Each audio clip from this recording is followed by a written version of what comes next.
Letra M. Hola chicos, ¿qué tal? Yo soy la maestra Miriam y el día de hoy vamos a ver la letra M. La letra M se traza de dos formas. La mayúscula, que es la de los nombres propios, se traza así: rayita, rayita, rayita y rayita. Y la minúscula, que es la de los nombres comunes, se traza así: una rayita y dos montañitas. Vamos a verlo de nuevo. 1, 2, 3 y 4. Una montañita, montañita. Muy bien. La letra M solita suena así. Como cuando comes algo que te gusta.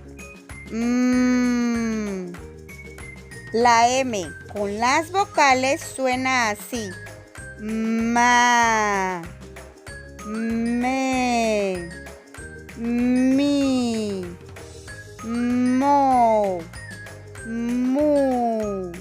Otra vez: ma, me, mi, mo, mu.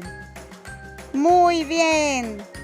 Con la letra M mayúscula se escriben los nombres propios, como el de Mérida, que empieza con me. Miriam empieza con mi. Y con la M minúscula van los nombres comunes, como el de mamá, que empieza con ma. Moto, que empieza con mo. Ahora vamos a ver con qué sílaba inicia cada palabra. Mosca.